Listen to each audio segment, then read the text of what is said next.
boa noite. Eu sou Mariana Jungmann e você acompanha conosco as notícias que circularam hoje nos corredores do poder. O relatório da CPMI da JBS foi apresentado hoje com pedido de indiciamento do ex-procurador Rodrigo Janot e dos irmãos Batista. E as negociações para a reforma da Previdência dias antes dela começar a ser discutida no plenário da Câmara. Tudo isso você confere a partir de agora pela TV Brasil, pela Rádio Nacional e emissoras públicas de todo o país. A gente começa falando de CPI da JBS. O relatório foi apresentado hoje pelo deputado Carlos Marum e as informações, os detalhes sobre isso, a gente tem com Carolina Pimentel, na redação da Agência Brasil. Boa noite, Carol. Boa noite, Mariana. Bem, como você adiantou, o relatório final da CPMI da JBS foi apresentado e o deputado Carlos Marum pediu o indiciamento do ex-procurador-geral da República, Rodrigo Janot, e do procurador da República, Eduardo Pelela, que foi chefe de gabinete de Rodrigo Janot. Os dois, no relatório, são acusados dos crimes de prevaricação e abuso de autoridade. Carlos Marum também pediu o indiciamento dos irmãos Joesley e Wesley Batista, donos da JBS e sócios do grupo JF, do ex-executivo da JBS, Ricardo Saldi, e do ex-procurador da República, Marcelo Miller. No caso dos irmãos Batista, o relator pede o indiciamento deles pelos crimes de corrupção ativa, uso indevido de informação privilegiada e manipulação de mercado. Já Ricardo Saldi é indiciado, o pedido de indiciamento é por corrupção ativa, e Marcelo Miller, o ex-procurador, por corrupção passiva e improbidade administrativa. O relator da CPMI concluiu que as acusações do ex-procurador Rodrigo Janot, que levaram aí a duas denúncias contra o presidente da República, Michel Temer, são infundadas. O relatório foi, inclusive, um dos últimos atos de Carlos Marum como deputado federal, antes de assumir, nesta quinta-feira, a Secretaria de Governo da Presidência da República, depois de aceitar um convite do presidente Michel Temer. A previsão é que esse relatório seja votado na comissão amanhã. Se ele for aprovado, então o relatório é enviado para os órgãos competentes. Um desses órgãos vai ser a Procuradoria-Geral da República. E a Procuradora-Geral, Raquel Dodge, disse hoje que vai dar uma análise adequada sobre esse pedido de indiciamento do seu antecessor, Rodrigo Janot. Mariana. Obrigada, Carolina Pimentel. E olha, o senador Randolfo Rodrigues divulgou uma nota hoje dizendo que, caso prospere esse relatório da CPI com o pedido de indiciamento de Rodrigo Janot, ele vai procurar o Supremo Tribunal Federal para tentar reverter o que ele chama de uma tentativa de constrangimento de quem investigou essas denúncias. Randolfo Rodrigues disse que vai pedir também que a PGR avalie a possibilidade de estar havendo aí um abuso de autoridade por parte dos parlamentares. Bom, a gente segue no noticiário porque esta semana, na próxima quinta-feira, está marcado o início dos debates em plenário, aqui no plenário da Câmara dos Deputados, da reforma da Previdência. Há ainda uma grande dúvida se vai ser possível já votar essa reforma antes do recesso parlamentar. Hoje, o presidente Michel Temer falou sobre isso, disse que a reforma, inclusive, vai ajudar estados e municípios, mas também houve ali dúvida em relação à data de votação da reforma. Quem acompanhou todas essas falas, todas essas declarações do presidente foi Daniele Popov, na redação da TV Brasil. Boa noite, Dani. Oi, Mariana, boa noite para você. Pois é, o presidente Michel Temer disse hoje que o Brasil vive um momento reformista e citou a reforma da Previdência, defendendo a necessidade de aprová-la. Para Temer, esse é o grande momento para o Brasil. O presidente reafirmou que a reforma da Previdência cortará privilégios e beneficiará os mais pobres, além de estados e municípios que estão em dificuldade extrema.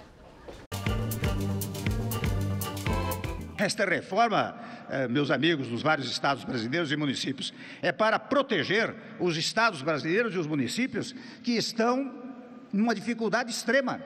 Não são poucas as vezes que nós tivemos até que estabelecer um sistema legal da chamada recuperação fiscal para salvar estados que estão quebrando por causa da Previdência Social. O que é que ganha o Estado brasileiro?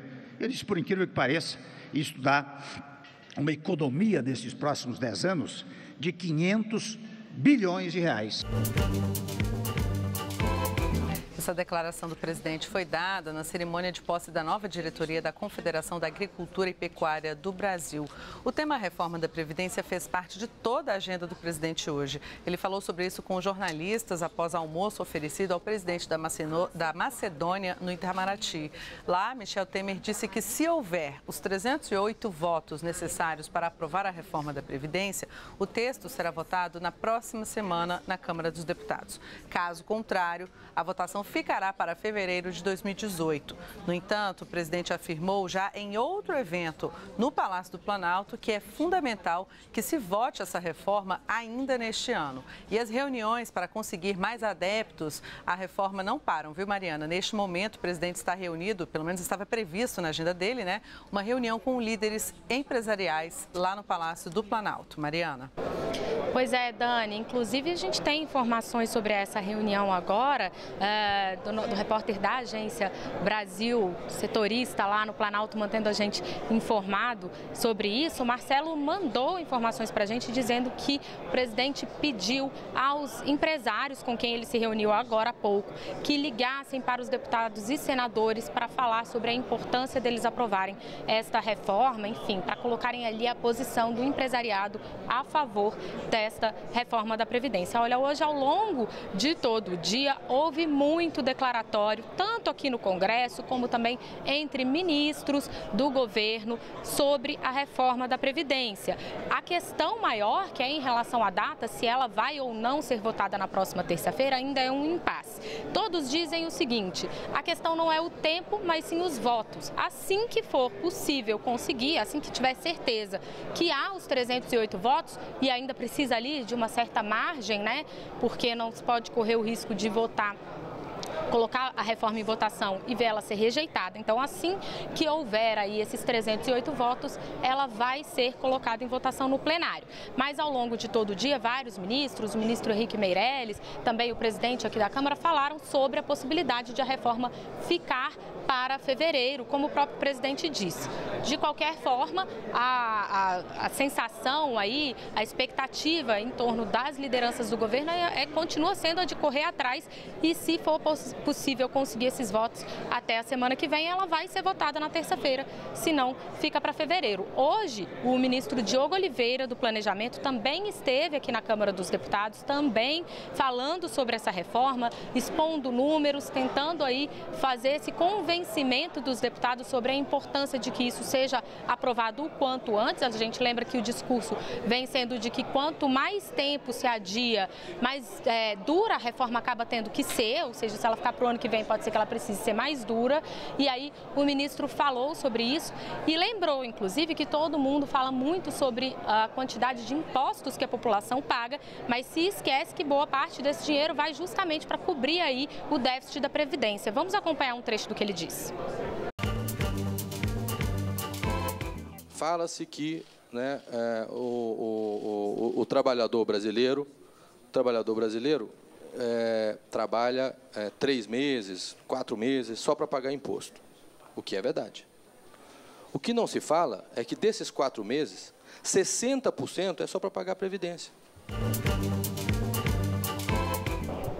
Pois é, a gente lembra que essas informações e a informação do Marcelo Brandão sobre a reunião do presidente Temer com os empresários no Planalto, você confere daqui a pouquinho na agenciabrasil.abc.com.br. Mas a gente segue no noticiário falando agora de educação com Jéssica Gonçalves, lá nos estúdios da Rádio Nacional, porque, Jéssica, você tem informações importantes para a gente sobre Enem e Sisu, né? Boa noite. É sim, Mariana. Boa noite a você e a todos. Olha, eu vou começar falando sobre o Sisu. As inscrições na primeira edição de 2018 do Sisu, Sistema de Seleção Unificada, começam no dia 29 de janeiro e vão até às 11h59 da noite do dia 1º de fevereiro de 2018. Serão oferecidas 239.600 oportunidades em 130 instituições, entre universidades federais, institutos federais de educação, ciência e tecnologia e instituições instituições estaduais. O SISU é um sistema informatizado do Ministério da Educação. Por meio dele, instituições públicas de educação superior oferecem vagas a estudantes com base nas notas obtidas no Enem, o Exame Nacional do Ensino Médio. O processo ocorre 2 vezes por ano e cada candidato pode fazer até 2 opções de curso. Podem concorrer estudantes que tenham feito o Enem em 2017 e obtido nota acima de 0 na prova da redação. No site do SISU, o candidato pode acessar a lista de cursos, instituições participantes e municípios que oferecem as vagas. E ainda falando sobre educação, cerca de 32 mil presos fazem hoje e amanhã as provas do Enem, o Exame Nacional do Ensino Médio, em mais de 1.000 unidades prisionais de 577 municípios. Também é realizado hoje e amanhã o Enem para participantes que tiveram direito a uma segunda aplicação do exame. O Enem para pessoas privadas de liberdade é destinado a pessoas submetidas a penas privativas de liberdade e jovens sob medida socioeducativa. Já em relação aos participantes que tiveram direito a uma segunda aplicação do exame, o INEP estima a participação de cerca de 3.600 inscritos que prestam os exames em 34 locais de 27 municípios. E entre os motivos para a segunda aplicação estão a falta de luz no dia da prova, que afetou aí 9 locais em Olinda, em Pernambuco, Teresina, no Piauí, e em Uruaçu, lá em Goiás. É com você, Mariana. Obrigada, Jéssica Gonçalves. E olha, entre os presidiários que vão fazer o Enem, que a Jéssica acabou de informar, está o ex-governador do Rio de Janeiro, Sérgio Cabral. As informações sobre isso quem tem pra gente é Maurício de Almeida, na redação da TV Brasil, lá no Rio, né, Maurício? Boa noite. Olá, Mariana, boa noite. Pois é, Sérgio Cabral e a mulher dele, Adriana Anselmo, começaram hoje a fazer o Enem voltado para presidiários. Hoje foi o primeiro dia de provas, amanhã será o segundo dia. Sérgio Cabral pretende fazer o curso de História e Adriana Anselmo o de Ciências Sociais. Isso é uma estratégia da defesa. Caso eles passem nas faculdades, eles poderão reduzir a pena. A cada 3 dias de estudo, a lei garante uma redução de 1 dia da pena. Agora, resta saber quem vai querer fazer trabalho de grupo, por exemplo, com Sérgio Cabral. Hoje, Sérgio Cabral deveria ter prestado depoimento, mas foi liberado para a Justiça para fazer a prova. Quem prestou depoimento foi o ex-assessor da Secretaria de Obras do Rio de Janeiro, Wagner Garcia. Ele confessou que recebia o pagamento de propina. Ele fazia o recolhimento da propina em diversas empreiteiras do Rio de Janeiro, uma ordem que era dada pelo então secretário de Obras, Hudson Braga. Wagner Garcia chorou, se disse arrependido e diz que está se sentindo um leproso, já que todo mundo foge dele quando ele passa pela rua. Agora, falando de um outro assunto da Justiça, vamos falar do Tribunal Regional Eleitoral do Rio de Janeiro, que ontem condenou o ex-prefeito do Rio, Eduardo Paes, e o deputado federal Pedro Paulo. Os dois foram condenados por abuso do poder político e econômico na última eleição, quando Pedro Paulo concorreu à Prefeitura do Rio de Janeiro. Tanto Pedro Paulo quanto Eduardo Paes ficaram inelegíveis por 8 anos e cada um vai ter que pagar uma multa de R$106 mil. Eles foram condenados porque, segundo a Justiça Eleitoral, Pedro Paulo usou em sua plataforma de governo o plano Visão Estratégica Rio 500. E esse plano foi financiado com verbas do município. Já a defesa de Pedro Paulo e de Eduardo Paes, as duas defesas alegam que esse plano estava disponível para todos os candidatos que poderiam ter utilizado esse plano na eleição. Tanto Pedro Paulo quanto Eduardo Paes garantiram que vão recorrer ao Tribunal Superior Eleitoral. Mariana. Obrigada, Maurício. E olha, a gente continua falando de decisões judiciais importantes, mas agora com a Carolina Pimentel novamente, porque, Carol, o Supremo Tribunal Federal, ele aceitou denúncia contra o senador e presidente do Democratas, José Agripino Maia, né?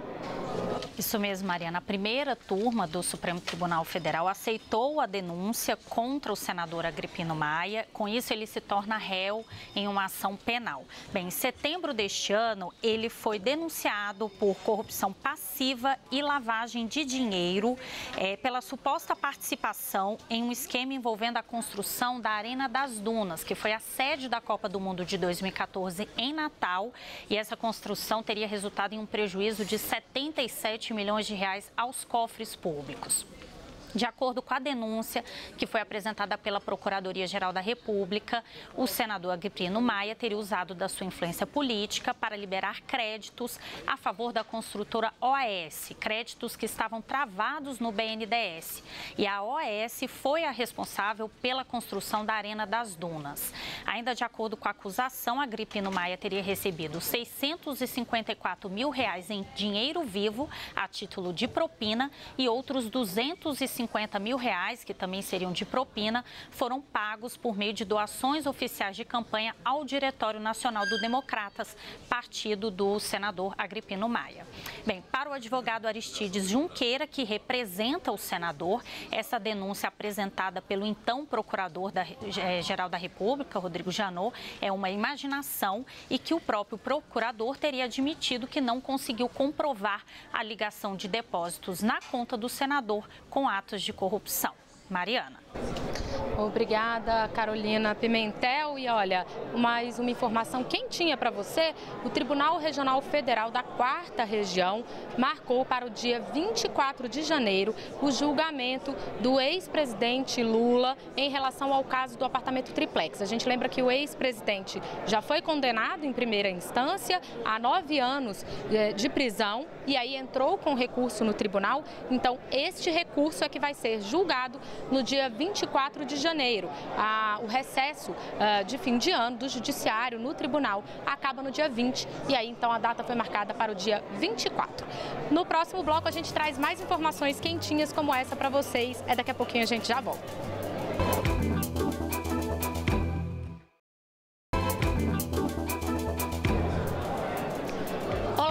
Mariana Jungmann, nós estamos de volta com as notícias que circularam hoje nos corredores do poder. Eu volto a falar com Daniele Popov na redação da TV Brasil, porque, Dani, você acompanhou hoje uma entrevista do ministro da Saúde, Ricardo Barros, e ele falou, inclusive, sobre os novos protocolos ali em relação à morte encefálica, né?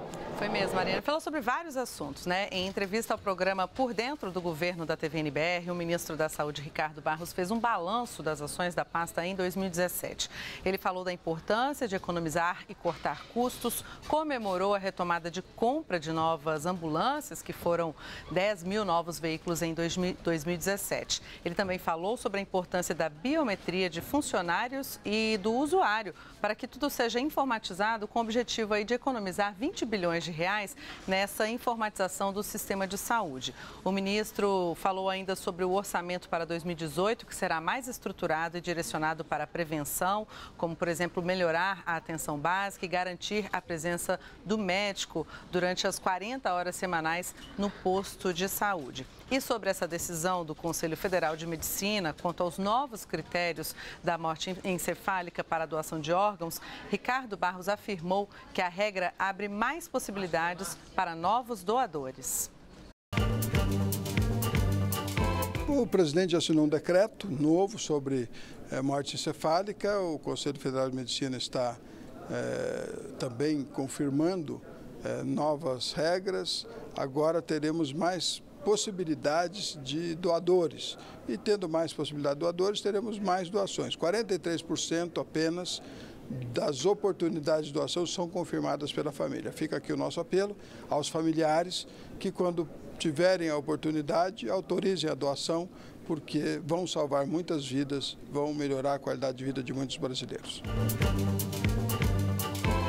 Bom, mais detalhes aí sobre essa decisão do Conselho Federal de Medicina. A gente confere agora com a Vanessa Casalino, da redação da TV Brasil em São Paulo. Oi, Vanessa, boa noite.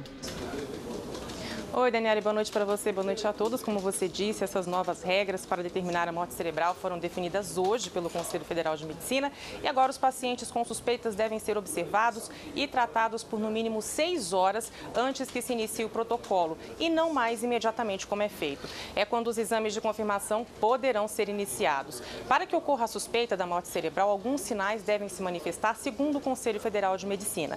O paciente deve estar no chamado coma não perceptivo, que é o coma profundo profundo. Deve apresentar ausência de reflexos motores, deve estar ainda numa apneia persistente, que é ausência de respiração, deve ter lesão encefálica de origem conhecida e irreversível e temperatura corporal acima de 35 graus. Hoje em dia, o médico pode iniciar esse protocolo de confirmação imediatamente assim que há suspeita. Outra mudança diz respeito ao profissional habilitado para o diagnóstico. A nova resolução exige 2 médicos responsáveis e não apenas o neurologista, como acontece hoje.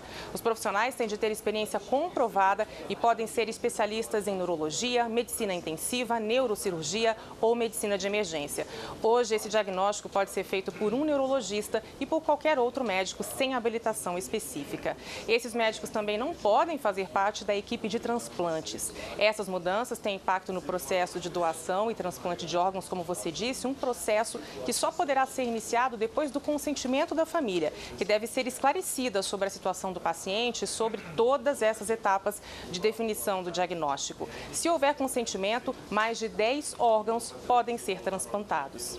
Voltamos a Brasília. Obrigada, Vanessa Casalino. E olha, a gente muda agora de assunto, vai até o Rio de Janeiro falar com o Maurício de Almeida, que acompanhou a pauta local lá hoje novamente. E Maurício, hoje o ministro da Defesa esteve aí e defendeu a permanência das tropas aí no estado por mais tempo, né? É isso mesmo, Mariana. Raul Jungmann esteve hoje aqui no Rio de Janeiro participando de um debate sobre segurança pública. Ele cobrou uma legislação mais rigorosa para combater o crime organizado e defendeu uma maior integração entre o governo federal e estadual. Diz que essa integração é muito importante e para essa integração continuar, as Forças Armadas, segundo Jungmann, devem permanecer atuando aqui no Rio de Janeiro, além inclusive do fim do ano que vem, de 2018. As Forças Armadas deveriam continuar até 2019. Vamos ouvir um trecho dessa entrevista. Tenho absoluta certeza de que nós ficaremos aqui até o dia 31 de dezembro de 2018. Né?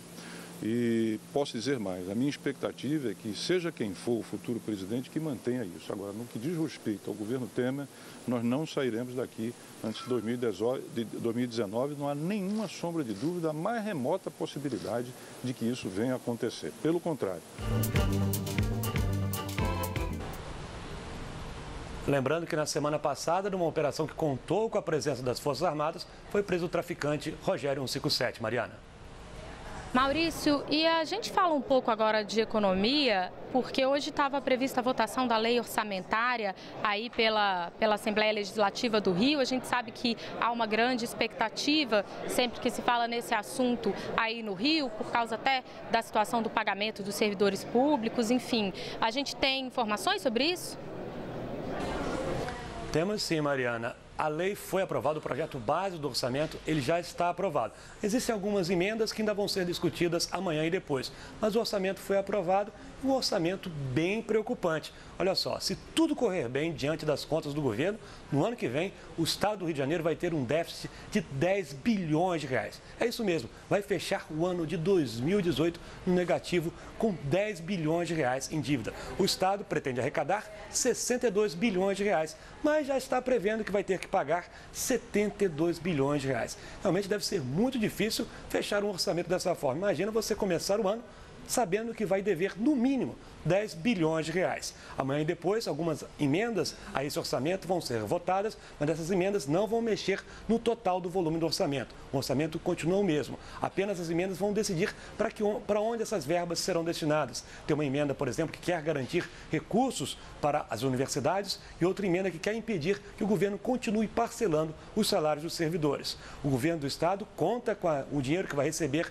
da venda da SEDAI, dinheiro que ainda não caiu no cofre do governo. E lembrando que esse déficit de 10 bilhões de reais vai acontecer mesmo com o Rio de Janeiro deixando de pagar a dívida que tem com a União. Situação nada boa aqui no Rio, Mariana.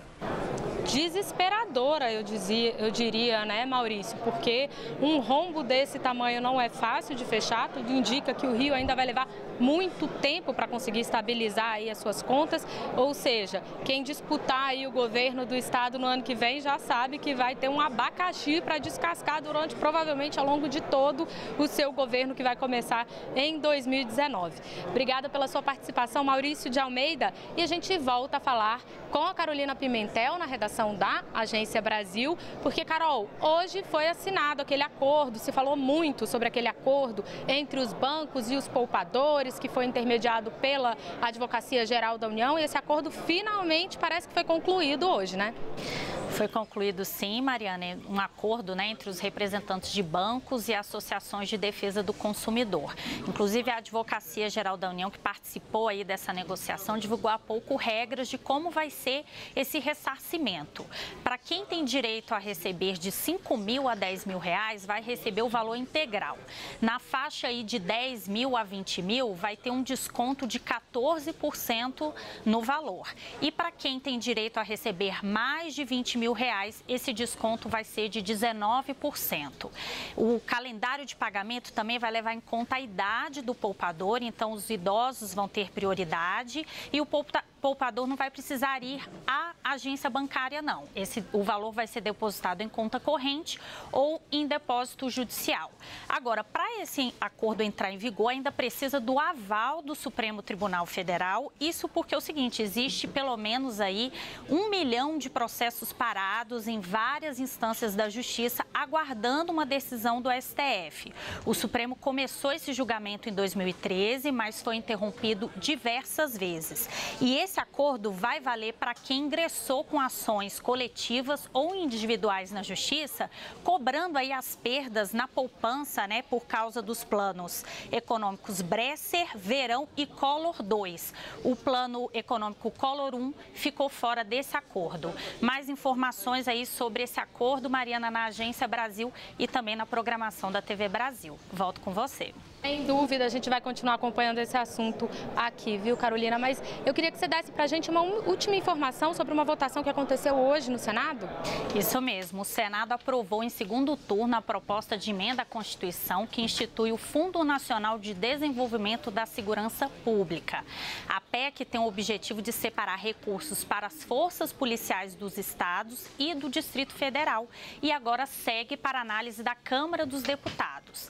Segundo a proposta, o financiamento do fundo virá de parte da arrecadação de impostos cobrados de indústrias de armamento, de empresas de segurança privada e de contribuições com parcela do lucro líquido das instituições bancárias e financeiras. Mariana. Obrigada, Carolina Pimentel. E olha, os senadores, então, aprovaram esse e outros projetos hoje e já estão aqui na Câmara dos Deputados, porque logo mais vai começar a sessão de votação do Congresso Nacional para a votação de vetos presidenciais. A gente informa sobre isso para você amanhã. Hoje, uma excelente noite para você.